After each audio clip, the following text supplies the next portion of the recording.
নমস্কার, সোহিনীর গল্পকথায় আপনাদের আরও একবার স্বাগত জানাই। আজ বুদ্ধদেব বসুর লেখা রাত ভরে বৃষ্টির তৃতীয় পর্ব আপনাদের পাঠ করে শোনাব। শুরু করছি আজকের পর্ব। যেন একটা বাঁধ ভেঙে গেল। বন্যা বন্যা আমাকে নিয়ে গেল ভাসিয়ে। কিংবা যেন মস্ত কালো মেঘ সকাল থেকে জমেছিল স্তব্ধ কালো, আরো কালো একটা আবছা নীল কোমর গরম সুড়ঙ্গের মতো হয়ে উঠল দিনটা। তারপর সন্ধ্যাবেলা হঠাৎ গর্জনে ফেটে পড়ল অঝোর, মুচড়ে ছেড়ে নিংড়ে নিল আমার শরীরটাকে নিঃশেষে। এই তুমি করেছো আমাকে জয়ন্ত। আমি তোমার জন্য 100 লোটন হয়ে উঠেছিলাম।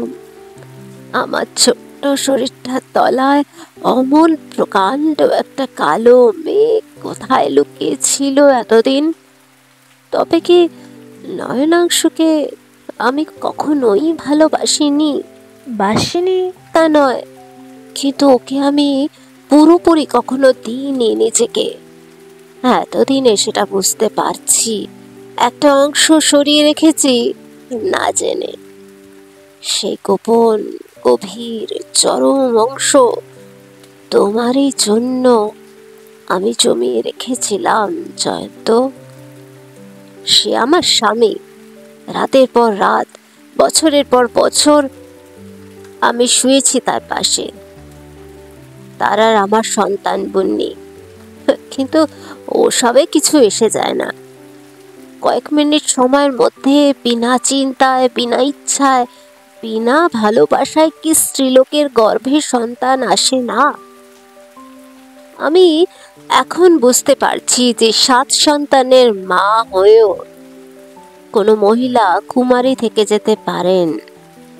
হয়তো ঘরে ঘরে এমন গৃহিণী অনেক আছেন যারা একটা বোবা শরীর নিয়ে কাটিয়ে দিয়েছেন 30 বছরের বিবাহিত জীবন, আর তারা জানেন না পর্যন্ত। আমিও কি জানতাম আমার গোপন রহস্য? জয়ন্তর সঙ্গে দেখা না হলে অংশ পারেনি, নতুন বিয়ের পরেও কখনো পারেনি আমাকে নিজের মধ্য থেকে এমনি করে টেনে বের করে আনতে, ভাসিয়ে নিয়ে ডুবিয়ে দিতে, যেন অঝোর মেঘ ঝরে ঝরে পড়ল নিঃশেষে নিঃশেষে। মেয়েরা কখন জানতে পারে যে তারা মেয়ে মানুষ? সকলের বোধহয় এরকম হয় না। আমি ভয় পেয়ে কেঁদে ফেলেছিলাম হঠাৎ একদিন আমার ফ্রকে রক্তের দাগ দেখে।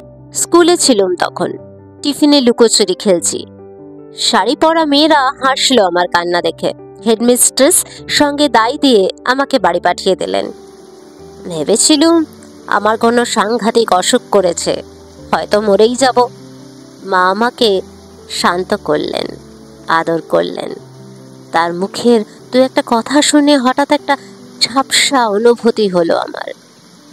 সেই 12 বছর বয়সেই যেন বুঝে নিলুম যে সব স্ত্রীলোক সমবয়সী, এক রহস্যময় জগতের সমান অংশীদার, যাতে পুরুষের কোনো অংশ নেই কিন্তু অধিকার আছে, যা আসলে পুরুষেরই জন্য তৈরি হয়েছে, হচ্ছে অথবা হয়েছিল।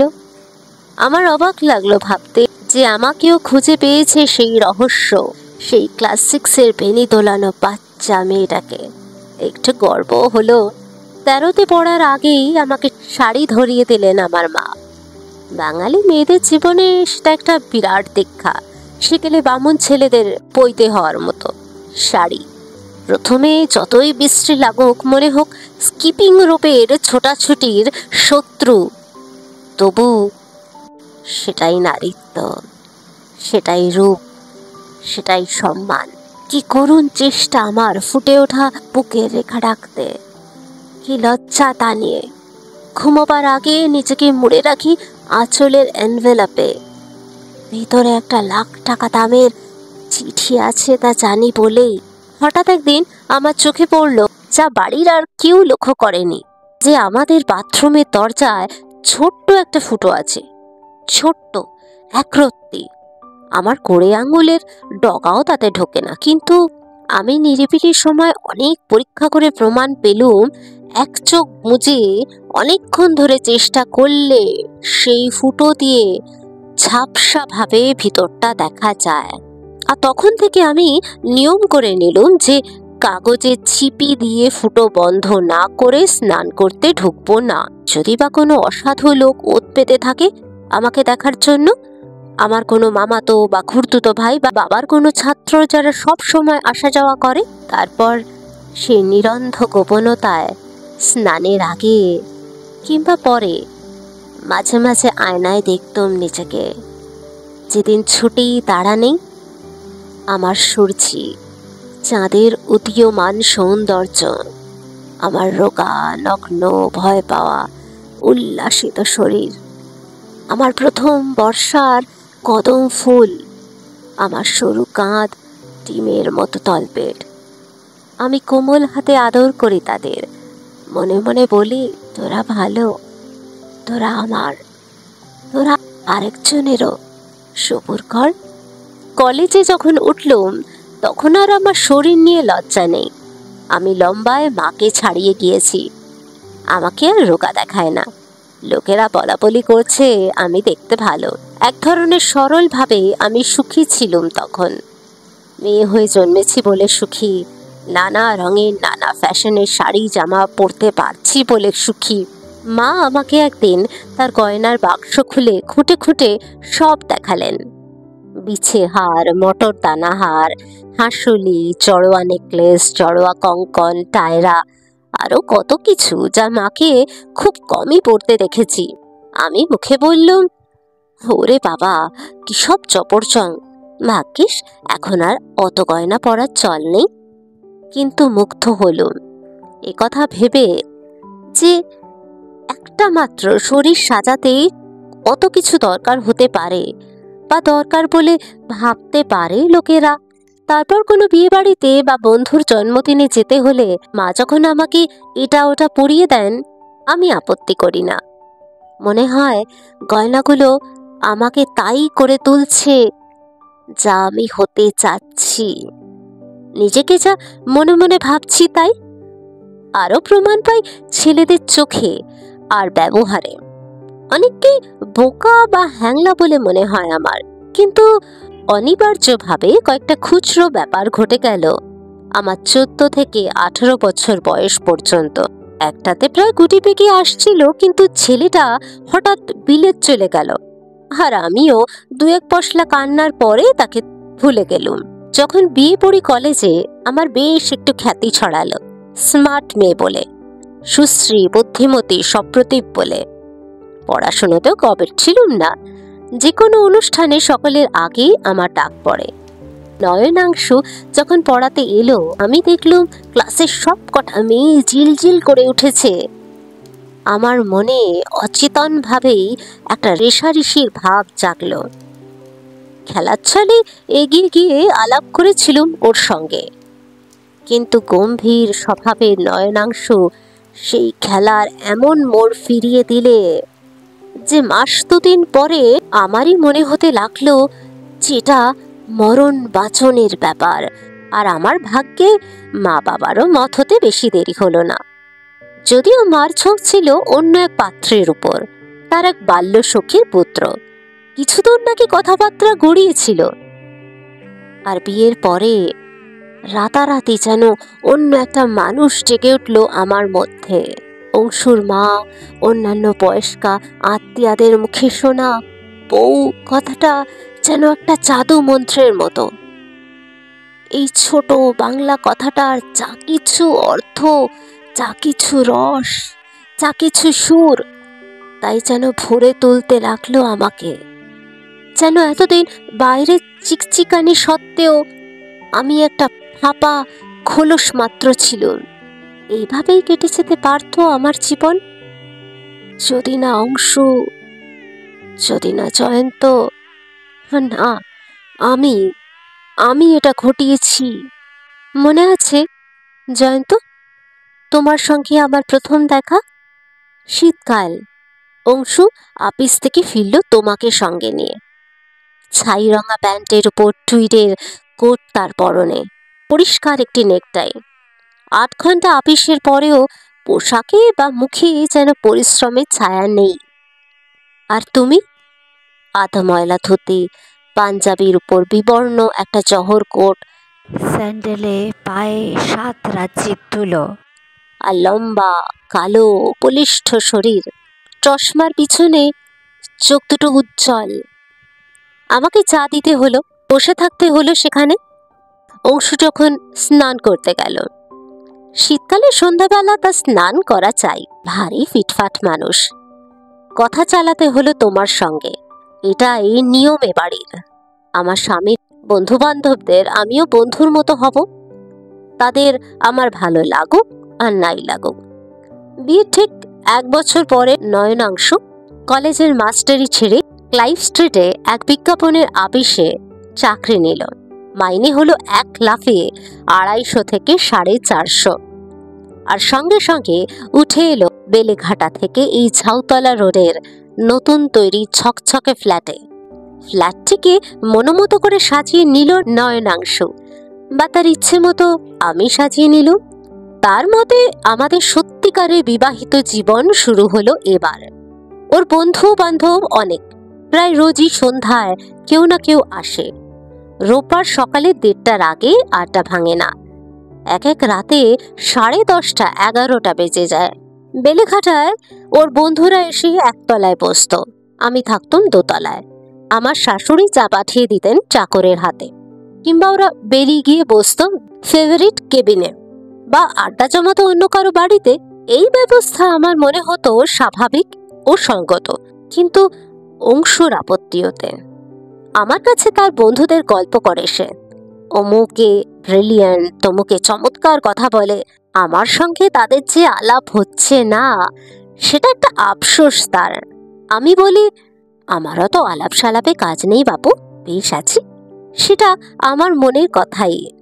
আমি অংশুকে নিয়ে ভরপুর তখন, কিন্তু সে আমায় বোঝায় যে পুরুষের সঙ্গে না মিশলে বোকা থেকে যায় মেয়েরা, অশিক্ষিত থেকে যায়। নেহাত ঘর সংসারে আত্মীয় মহলে আটকে থাকলে নাকি মানুষ হিসেবে বিকাশ হয় না মেয়েদের।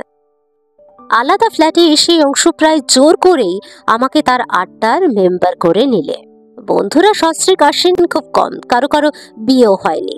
সুন্দর সাজানো ফ্ল্যাট, শুধুমাত্র স্বামী স্ত্রীর সংসারের স্বাধীনতা, অঢেল চা, উপরই একজন মহিলার সঙ্গ ও সেবা। এমন বাড়িতে গুলজার করতে কার না ভালো লাগবে, কিন্তু এই ঘর ভর্তি নতুন চেনা অল্প চেনা পুরুষ মানুষের মধ্যে সুধীন্দ্র দত্তর কবিতা থেকে আফ্রিকার রাজনীতি পর্যন্ত তার অচেনা বিষয়ে তর্কাতর্কির মধ্যে বসে থাকতে আমার কেমন লাগতো তা কি নয়নাংশু ভেবেছে কখনো? আমার অস্বস্তি হয়, হাঁপ ধরে যায়। চুপ করে থাকতে থাকতে ব্যথা করে চোয়াল। আমার মন কেমন করে মার জন্য, বাবার জন্য, বেলেঘাটা বাড়ির মেয়েলি মজলিসের জন্যে। তাছাড়া খুব খারাপ লাগে, যেহেতু স্বামী অবসরের সময় আমি তাকে কখনোই প্রায় একা পাচ্ছি না। আর তাই যদি না পেলুম, তাহলে যৌথ পরিবার ছেড়ে এসে লাভটা কি হলো? আমি প্রতিবাদ করেছিলাম, তোমার বন্ধুদের মধ্যে আমাকে কেন টেনে নিয়ে যাও সব সময়? কেন, তুমি কি পর্দানসীন? পর্দানসীন না হলেও বেদরকারে বসে থাকতে হবে? বেদরকারি কেন বলছো? এটা তো তোমারও বাড়ি। তাছাড়া সব সময় বসে থাকতে হবে তারও মানে নেই। ভালো না লাগলে উঠে যেও, কিন্তু চেহারাটা দেখিও অন্তত। কেন, তোমার স্ত্রী কি জনে জনে দেখা পাচ্ছিনিস? কি যে বলো! ছায়া পড়ল নয়নাংশুর মুখে। তুমি না থাকলে অসম্পূর্ণ লাগে, এই আর কি। আমি একটু চুপ করে থেকে বললাম, কখনো কি তোমার ইচ্ছে করে না আমার সঙ্গে একা থাকতে? তোমার আমার একা থাকার জন্য সময়ের তো অভাব নেই। আমার মুখ দিয়ে বেরিয়ে গেল, তার মানে তোমার বউ শুধু তোমার রাতের সামগ্রী? নয়নাংশু গম্ভীর চোখে তাকিয়ে বলল, তুমি একজন ভদ্র মহিলা মালতী, এসব ঠাট্টা তোমার মুখে মানায় না। একটু পরে আবার বললে, তোমার আমার বিয়ে হয়েছে বলে জগতে আর কারো অস্তিত্ব নেই তা তো নয়। ঠিক এই যুক্তিটাই ব্যবহার করা যেত বেলেঘাটার যৌথ পরিবার বিষয়, কিন্তু তখন আমার মুখে তা জোগালো না। নয়নাংশুর সঙ্গে শিক্ষার কোনো তুলনাই হয় না আমার। সে যে কত বিষয় কত কিছু জানে তার ইয়ত্তা নেই। এই ধরনের কোনো তর্ক উঠলে শেষ পর্যন্ত আমাকে হার মানতে হয়, কিন্তু আমার মনের মধ্যে একটা অভিযোগ জমে ওঠে। কোনো রোববারও আমাকে নিয়ে সিনেমা যায় না কেন নয়নাংশু? শহরে কত কিছু হয় যাতে সবাই যায়, তাদের নিয়ে যায় না কেন? ওসব ভালো লাগে না বলে আমি কেন শখ মেটাতে পারবো না? অবশ্য কোনো মহিলা প্রতিবেশী বা বাপের বাড়ি বা শ্বশুর বাড়ির কাউকে সঙ্গী করে আমি যেতে পারি নানা জায়গায় এবং গিয়েও থাকি, কিন্তু অংশু কেন যাবে না? আশেপাশে সব ভদ্রলোকই স্ত্রীকে নিয়ে সিনেমা যান, শুধু নয়নাংশু যাবে না কেন? কেন সবই শুধু তার ইচ্ছে মতো হবে? আমি যদি হিন্দি ফিল্ম ভালোবাসি, সেই হিন্দি ফিল্মেই যাবে না কেন? নিজের ভালো না লাগলেও আমাকে খুশি করার জন্যই। আর তাছাড়া এই আড্ডা যাতে সে ঘন্টার পর ঘন্টা মশগুল হয়ে থাকে, আমার তাতে কি সুখ? আমি অনেক সময় উঠে চলে আসি, ওরা বিশেষ লক্ষ্য করে না। শোবার ঘরে আলো নিভিয়ে শুয়ে থাকি একলা। আমার খিদে পায়, ঘুম পায়, কান্না পায়, ওদের হাসির শব্দে রাগ হয় আমার, ওদের সিগারেটের গন্ধে মাথা ধরে। রাত বাড়ে, ওরা ওঠার নাম করে না। বাড়িটা যেন বাড়ি নয়, হোটেল, আর সেই হোটেল চালানোই আমার কাজ। কিন্তু তখন অবশ্য এই অভিযোগের কোনো স্পষ্ট চেহারা ফোটেনি আমার মনে।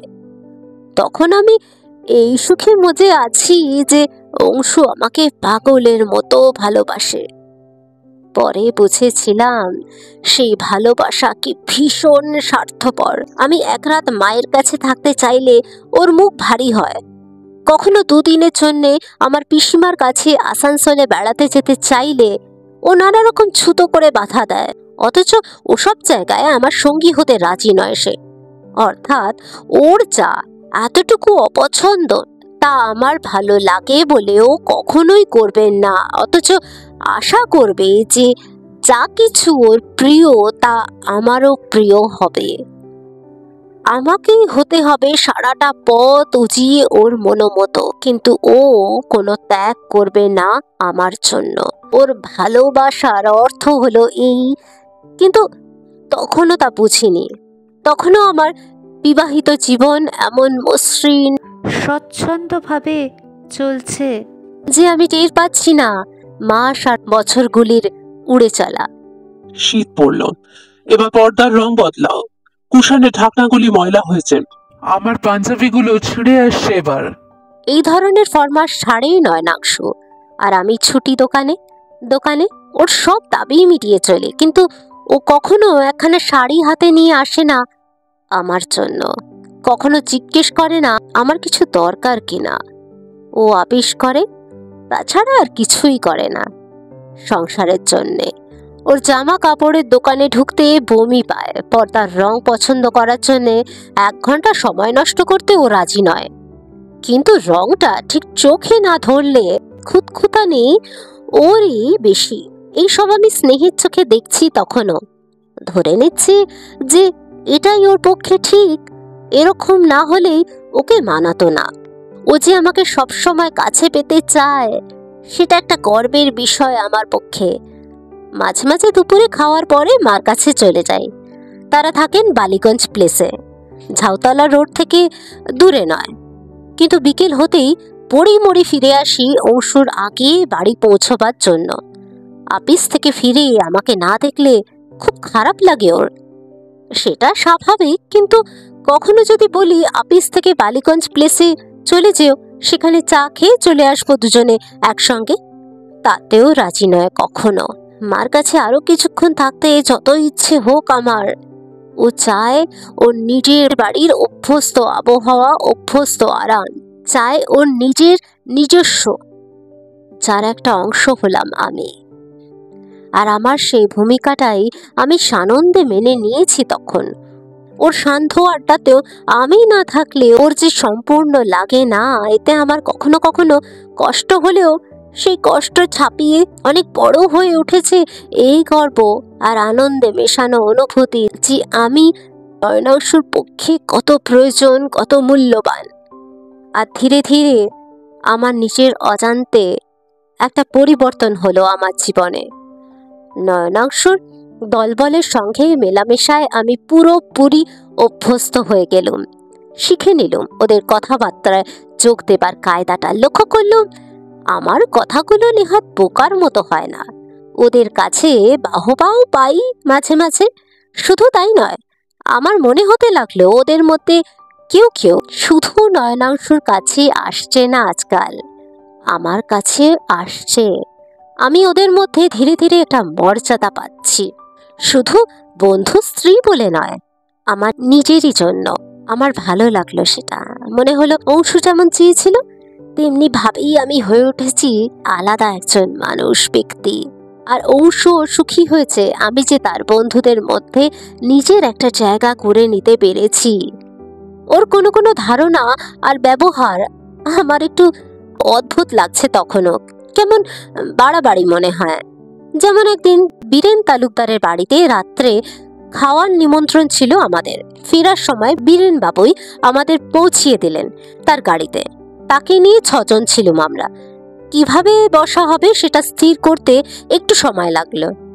অংশু আমাকে বলল বীরেন বাবুর পাশে বসতে। আমার ইচ্ছে ছিল না, কিন্তু বেশি আপত্তি করতে লজ্জা করলো। আমার পাশে বসলো একটা মোটা সোটা 14 বছরের মেয়ে। ঘেঁষা ঘেঁষিতে অস্বস্তি লাগছিল আমার। পিঠ খাড়া করে বসে আছি।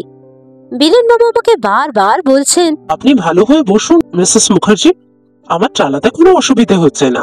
আর আমি বারবার বলছি আমি বেশ আছি। বাড়ি এসে অংশুকে বললাম, তুমি তখন আমাকে বললে কেন বীরেন বাবুর পাশে বসতে? তাতে কি হয়েছে? বড্ড ঘেঁষাঘেঁষি হচ্ছিল। আমাদেরও তাই। কিন্তু কিভাবে কথাটা বলা যায় ভাবছিলাম, কিন্তু নয়নাংশ তা বুঝে নিয়ে বলল, তুমি কি এমন সাংঘাতিক সতী যে গাড়িতেও স্বামী ছাড়া অন্য পুরুষের পাশে বসবে না? আমার তো মত অন্যেরা থাকলে স্বামী স্ত্রীরই কখনো পাশাপাশি বসা উচিত নয়। শোনো কথা, কিরকম সব সৃষ্টি ছাড়া ধারণা। আরেকদিন অংশু আপিসের কাজের জন্য তৈরি হচ্ছে, ঠিক তখনই ওর এক পুরনো বন্ধু এসে উপস্থিত। তার সঙ্গে কয়েকটা বেশি কথা বলার সময় পেল না অংশু। ব্রিফকেস গোছাতে গোছাতে বলল, তুমি এক্ষুনি যেও না অসিত, বসো চা খাও। অসিতবাবু বিব্রত হয়ে বললেন, আমি ভেবেছিলুম তোমারও আজ রথের ছুটি, তা আমি না হয় সন্ধ্যের দিকে আবার আসবো। এখন চলি। আর একটু বসো না, অত দূর থেকে এলে এক্ষুনি চলে যাবে কি? ভদ্রলোক বসে গেলেন। আমি তাকে চা বিস্কুট খাওয়ালুম। কথা বলতে বলতে 10:30 বাজিয়ে দিলেন তিনি। রাত্রে আমি নয়নাংশকে বললুম, তোমার কি কাণ্ডজ্ঞান নেই? অসিতবাবুকে তখন বসতে বলেছিলে কেন? নয়নাংশ বলল, মমফলে থাকে, কতকাল পরে এসেছে, তখনই ফিরে যাবে, তা কি হয়? তুমি বাড়ি না থাকলে কি হতো? আমি না থাকলে তুমি ওকে আপ্যায়ন করতে? তোমারও তো অচেনা নয় অসিত। আমি যে একা বাড়িতে, বন্নি স্কুলে ছিল তখন। তাতে কি হয়েছে? আমার দিকে তাকিয়ে একটু চুপ করে রইল নয়নাংশ। একটু পরে আবার বলল, অসিত না হয়ে যদি হতো কোনো সুপ্রভা কি তপতি, তাহলে কি করতে? সে আলাদা কথা। আলাদা কেন? মেয়ে পুরুষের তফাৎটা কি কখনো ভুলতে পারবে না তুমি? আমি মনে মনে বললুম, তা কি ভোলা যায়? শুধু সেদিনই নয়, অনেক অনেক দিন এমন হয়েছে যে অংশু বাড়ি নেই আর আমি তার কোনো বন্ধুকে আপ্যায়ন করছি। গৃহকর্ত্রী হিসেবে সেটাই আমার কর্তব্য হয়তো। কিন্তু এই কর্তব্য যা শুরুতে আমি দায়ে পড়ে মেনে নিয়েছিলাম, তা ক্রমশ দেখলুম আমার বেশ ভালো লাগছে। আমার যেসব কথা নয়নাংশ আর মন দিয়ে শোনে না, কেননা তো পুরনো হয়ে গেছে তার কাছে, সেগুলো ভালো লাগে অন্যদের। আমি যদি কোনো ঘটনার বিবৃতি দিই, তাহলে অংশু প্রায় সবসময় বলে ওঠে, তুমি ঠিক বলছো না, এটা এরকম হয়নি, ওরকম হয়েছিল। কিন্তু অন্যরা উপভোগ করে সেটা। আর অংশু কাছে না থাকলে আমারও বলার স্বাচ্ছন্দ্য বেড়ে যায়, আর বন্ধুরাও যেন একটু বেশি মন খুলে কথা বলে তখন। অবশেষে এমনও হলো যে অংশু উপস্থিত থাকলেও কেউ কেউ আমার দিকেই বেশি মনোযোগ দেয়। সেটা কিন্তু ভালো লাগে না তার। যদিও সে আমাকে এতদিন ধরে স্ত্রী পুরুষের সাম্যের মন্ত্র জপিয়েছে। নয়নাংশুর বন্ধু বান্ধব নানা ধরনের, কেউ কেউ তার ছাত্র বয়সের পুরনো, কারো কারো সঙ্গে বিজ্ঞাপন সূত্রে তার আলাপ, কেউ বা সাংবাদিক বা সাহিত্যিক গোছের। কাউকে অল্প একটু ভালো লাগলে বাড়ি আসতে বলা তার বরাবরকার অভ্যেস। আর একটা অভ্যেস সে কোনো নতুন আগন্তুকের আগে ভাগে অত্যন্ত বেশি প্রশংসা করা। যাদের সে অপছন্দ করে তাদের যেমন লাউড কিংবা স্কাম বলতে তার বাধে না, তেমনি কারো মধ্যে একটুখানি ভালো দেখতে পেলে তাকে সে ফুলিয়ে ফাঁপিয়ে আকাশে তোলে।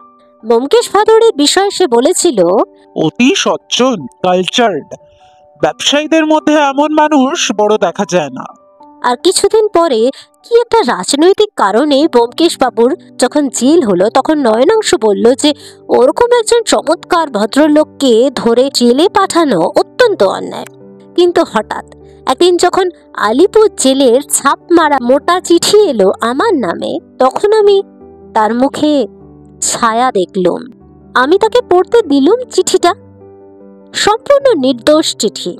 আমাদের এখানে এসে তার কত ভালো লেগেছিল, আর সব প্রিয় পরিবেশ থেকে বিচ্ছিন্ন হয়ে এখন অনেক ছোট জিনিসকে মূল্য দিতে শিখেছেন। পড়তে বেশ লাগলো আমার, একটু কষ্ট হলো ব্যোমকেশ বাবুর জন্য। কিন্তু নয়নাংশু পড়ে শুকনো গলায় শুধু বললে, বেশ বাংলা লেখেন ভদ্রলোক।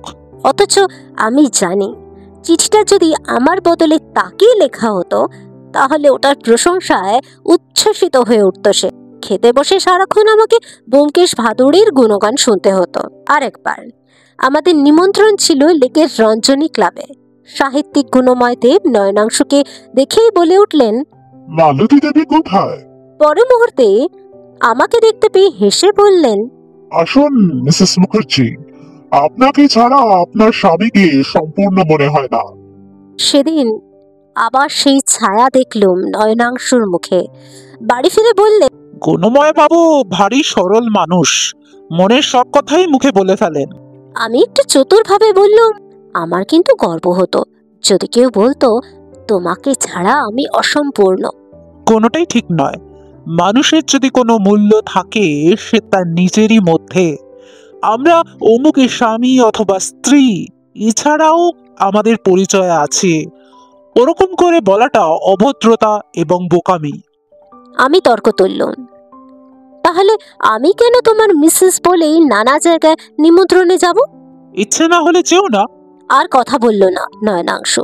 বিছানায় এসে পাশ ফিরে গুম হয়ে রইল, যেন আমি কোনো অপরাধ করেছি। আমিও মুখ ফিরে রইল। আমার মনে পড়ল সেই একদিন বলেছিল আমি না থাকলে তার আড্ডা অসম্পূর্ণ। আজ যদি ওরকম কথাই অন্য কেউ বলে থাকে, এমন কি দোষ করেছে? কেন অমন মেজাজ খারাপ করলো নয়নাংশু?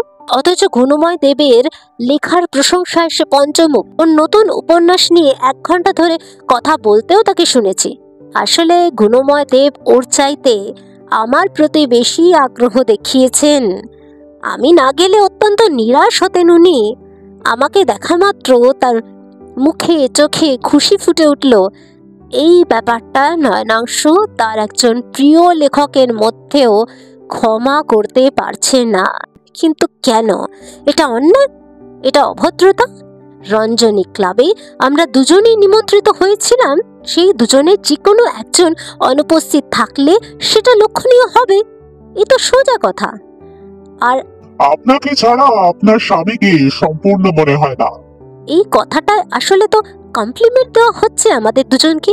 একটি সুখী দম্পতি রূপে দেখা হচ্ছে আমাদের, তাই নয় কি? আমাদের বাড়িতেও কয়েকবার এসছেন গুণময় বাবু, অন্যান্য জায়গাতেও দেখা হয়েছে।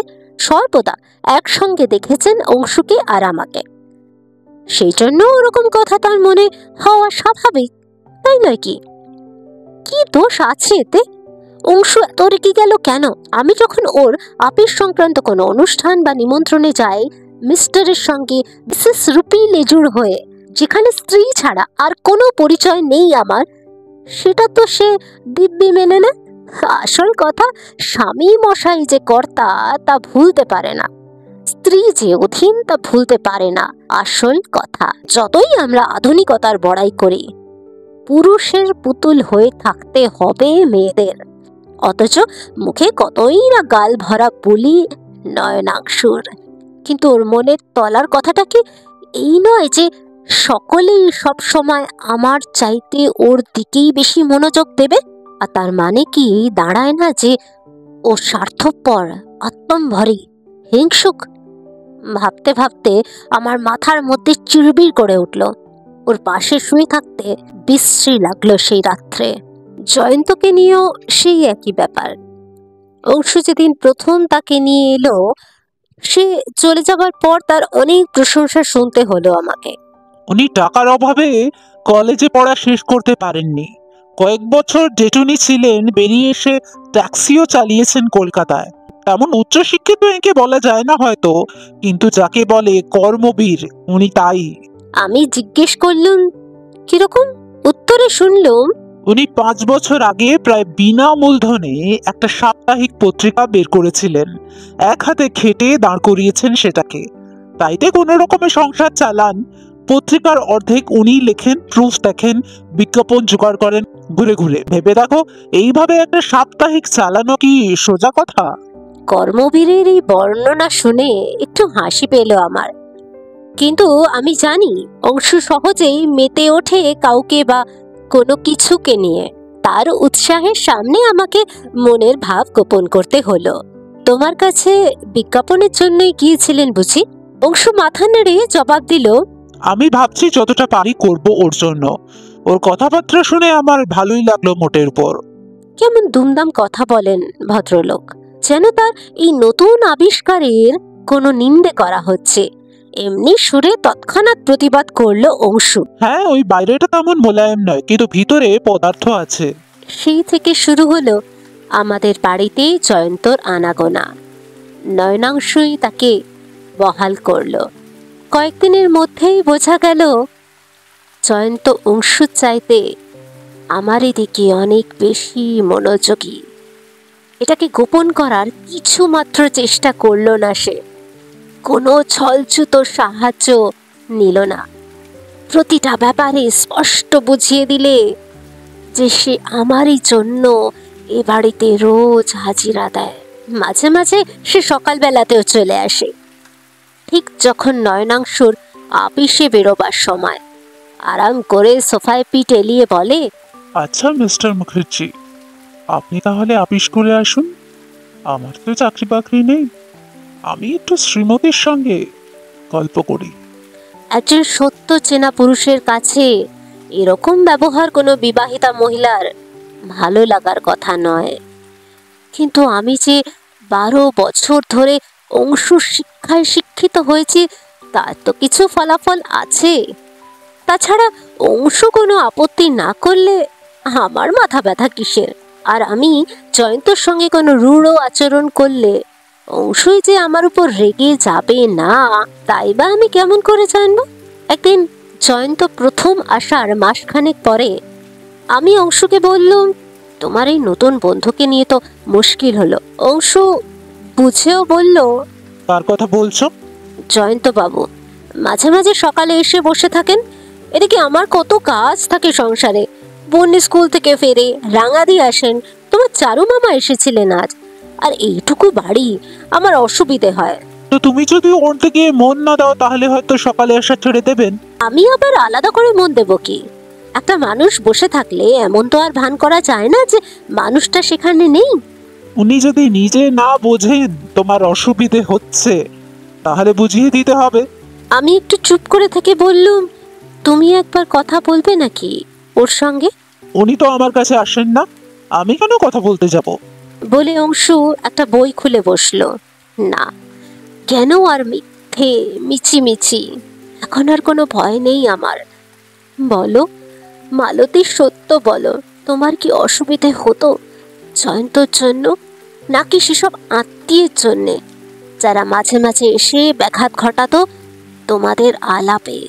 আর এই যে তোমার স্বামীকে বলেছিলে উনি এসে বসে থাকেন, তার মানে তুমি যেন কিছু জানো না, যেন তোমার কোনো দায়িত্ব নেই? আরে ঠাড়ে যাচাই করে নিলে অংশুকে, দেখে নিলে তার মনের গতিটা কোন দিকে। এই তো 5 পাছে তোমার স্বামী রেগে যান, পাছে তার শিক্ষার তুমি অসম্মান করো। তুমি কি তাই ভেবে বসে থাকতে জয়ন্তর কাছে, জয়ন্তর মুখোমুখি, ঘন্টার পর ঘন্টা, দিনে রাত্রে, প্রায় যে কোনো সময়? তার সাড়া পেলে তোমার অতি প্রিয় বিকেলের ঘুম ছেড়ে তখনই উঠে পড়ো তুমি। সে যদি রাত্রির একটা অবধিও কাটিয়ে যায়, কখনো তোমার ঘুম পায় না। পাছে কোনো অসময়ে এসে সে ফিরে যায়, সেই ভয়ে বাড়ি থেকে বেরোনো প্রায় ছেড়েই দিয়েছ। এইসবের অর্থ কে না বোঝে মালতী? অন্য কাউকে টেনে এলো না এর মধ্যে, বলো। কেউ শুনছে না। এই গভীর রাত্রে বৃষ্টির শব্দের সঙ্গে মিশিয়ে মিশিয়ে বলো যে তুমি প্রায় প্রথম দিন থেকেই নিজেকে তুলে দিয়েছিলে জয়ন্তর হাতে। তোমার যে অংশটিকে নয়নাংশু কখনো ছুঁতে পারেনি, সেখানে তুমি রক্তে মাংসে টকটকে রঙে একই সঙ্গে দাসী আর রানী হতে চাও। সেইখানটায় জয়ন্ত এসে নাড়া দিল, আর সঙ্গে সঙ্গে উতলে উঠল তোমার সমস্ত যৌবন আর নারীত্ব। কিন্তু নয়নাংশু কেন আপত্তি করেনি? কেন কিছু বলেনি কখনো? বলেনি তা নয়, তোমাকে সতর্ক করেও দিয়েছিল সে। ঈর্ষা, বিশুদ্ধ ঈর্ষা। আমাকে আলাদা করে কেউ মূল্য দেবে, এটা নয়নাংশু সহ্য হয় না। একদিন বলল, আমার মনে হয় জয়ন্ত বাবু তোমার প্রেমে পড়েছেন। আমি ভুরুক কুঁচকে বললাম, সে আবার কি? আমি তাকে দোষ দিচ্ছি না, তার পারিবারিক জীবন সুখের নয়, কিন্তু এর পরিণাম কি হবে বা হবে না তা তোমারই উপর নির্ভর করছে। ওর এই পাদ্রী সাহেবের মতো কথা অসহ্য লাগে আমার। ঝাঁঝিয়ে উঠে বলল, তুমি কি বলতে চাচ্ছ শুনি? যা বলতে চাচ্ছি তা একজন ভদ্রলোকের পক্ষে বলা খুব শক্ত, নিজে বুঝে নিও। আমি ক্ষিপ্ত হয়ে বলল, নিজেকে তুমি ভদ্রলোক বলো? তোমার লজ্জা করে না নিজের স্ত্রীকে কুৎসিত ইঙ্গিত করে কথা বলতে? জয়ন্ত বাবু তোমারই বন্ধু, আমার নন। তুমি ওকে আসতে বলো বারবার, আমি বলি না? ওকে ঘাড় ধাক্কা দিয়ে বাড়ি থেকে বের করে দিলেই পারো। ওকে বের করে দিলে তুমি সুখী হবে? আমি সুখী হই বা না হই তাতে তোমার কি এসে যায়? তার মানে সুখী হবে না? এত রাত্রি আর ইতরের মতো চেঁচামেচি করো না, আমাকে ঘুমোতে দাও। রাগে গা কাঁপছিল আমার, নয়নাংশকে বিষের মতো লাগছিল। পরের দিন আমি সন্ধে থেকে শোবার ঘরে লুকিয়ে রইলুম। টের পেলুম বসার ঘরে লোকজন আসছে। একটু পরে জয়ন্তর গলা পেলুম, শ্রীমতী কোথায়? তাকে দেখছি না। নয়নাংশু কি জবাব দিলে শুনতে পেলুম না, কিন্তু হঠাৎ দেখি পর্দা ঠেলে শোবার ঘরে এসে ঢুকছে জয়ন্ত। একে শুয়েছে? আমার মুখ দিয়ে একটা মিথ্যে বেরিয়ে গেল। মাথা ধরেছে। মাথা ধরেছে? জ্বর হয়নি তো? বলে জয়ন্ত আমার কপালের উপর হাত রাখলো। খাবার মতো মস্ত তার হাতটা। আমি তাড়াতাড়ি উঠে বসে বললুম, চলুন ও ঘরে। কেন? এই তো বেশ। অংশুর লেখার চেয়ারটা খাটের কাছে এনে গল্প জুড়ে দিল আমার সঙ্গে। এই জন্যেই আমি ভালোবাসি তোমাকে। তুমি মিনিমুখ নও, ভীরু নও, সাবধানী পর্যন্ত নও। হাতের সব তাস টেবিলের উপর ফেলে দিয়ে খেলছো তুমি, আর সেই জন্যই কেউ তোমাকে ঠেকাতে পারছে না, পারবেও না। আমার আলো, আমার রোদ, আমার জয়ন্ত। কেমন করে তুমি জেনেছিলে নয়নাংশুর কাছে কি কি আমি পাইনি? কিসের অভাবে ভিতরে ভিতরে আমি শুকিয়ে যাচ্ছিলাম? নয়নাংশু চেয়েছে নিঃসপ্তাহ যুবতী স্ত্রীটিকে নিজের সুখের জন্য, আরামের জন্য।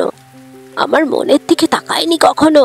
আমার পারিপার্শ্বিক আত্মীয় স্বজন বিষয়ে উৎসাহ নেই তার। কিন্তু জয়ন্ত, তুমি জানতে চেয়েছো আমার ছেলেবেলার কথা, আমার মা বাবা ভাই বোনের কথা, আমার বাপের বাড়ির পুরনো চাকর গঙ্গার গল্প মন দিয়ে শুনেছ। নয়নাংশ যেন আমার বিষয় একটা স্নেহ মেশানো মাস্টারি ভাব। আমাকে সে অন্য কিছু করে নিতে চায়, কিন্তু আমি যা কিছু করি আর বলি তাই তোমাকে আনন্দ দেয় জয়ন্ত। কত কথা আমি বলেছি তোমাকে, বলতে পেরে খুশি হয়েছি। নেহাত ঘরোয়া সাধারণ কথা, মেয়েলি কথা, যা নয়নাংশকে কখনো বলা হয়নি। সে শুনতে চায়নি বলেই একদিন তুমি আমাকে জিজ্ঞেস করলে। আপনার কোনো ডাকনাম নেই? আছে একটা, কি শুনি? লোটন। আমার বাপের বাড়িতে আমার এই নাম। একটু পরেই তোমার জীবনের একটা ঘটনা আমাকে শোনালে তুমি। লোটন নামে একটি নায়িকার আমদানি করলে। আমি বুঝতে পারছিলাম গল্পটা তুমি তখন তখন মুখে মুখে তৈরি করছো, শুধু লোটন নামটা বারবার উচ্চারণ করার সুখের জন্যে। অথচ নয়নাংশ আমাকে সভ্য ভব্য মালতী বলেই ডাকে। আদরের সময় নিজে অনেক কিছু বানিয়ে নেয়, কিন্তু লোটন বলে ডাকে না।